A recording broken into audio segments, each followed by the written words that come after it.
Hey everyone, welcome to the channel. If you've ever wondered how people create those stylish low-content books, like planners, journals, or coloring books, to sell on Amazon KDP, you're in the right place. Today I'll show you step by step how you can use Canva, an incredibly user-friendly design tool to make your very own low-content book, even if you're a total beginner. By the end of this video, you'll know exactly how to go from a blank canvas to a polished PDF that's ready for Amazon. Let's dive right in.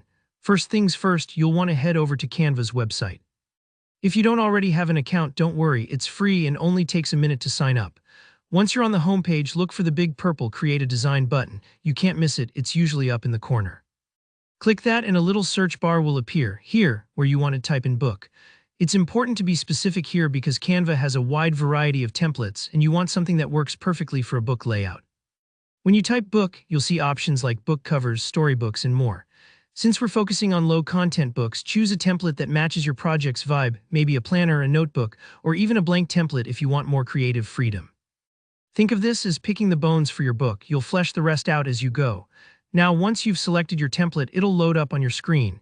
This is where the fun really begins because you get to make it your own. Start by editing what's there.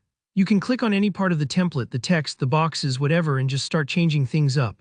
For example, if the sample page says My Daily Planner, but you want a gratitude journal, just swap out the text.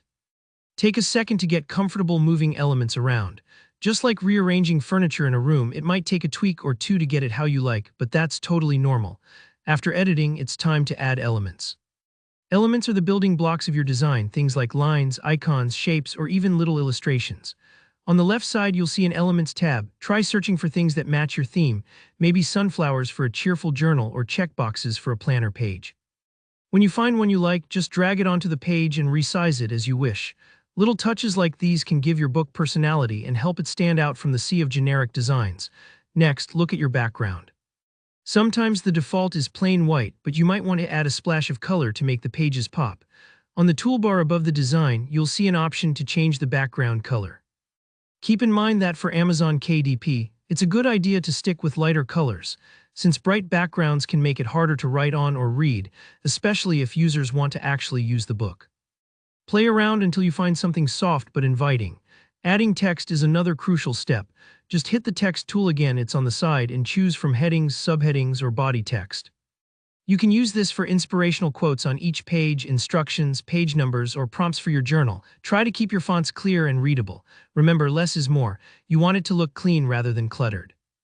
Once you're happy with your book's pages, here comes the exciting part, saving your work so you can upload it to Amazon KDP. Go to the top right corner of the screen and click Share. From the drop-down, select Download. Now make sure you choose PDF print as your format. This step is really important. PDF print gives you the high resolution and sizing Amazon needs for book printing. It may take a few moments to process, especially with longer books, but be patient, it's worth it. And that's it. You've just designed your very first low-content book with Canva, ready for the world to see and use. If you found this walkthrough helpful, please consider giving the video a like and feel free to drop any questions in the comments. I'm always happy to help out. And don't forget to subscribe for more beginner-friendly tutorials just like this one. Thanks for watching and happy creating.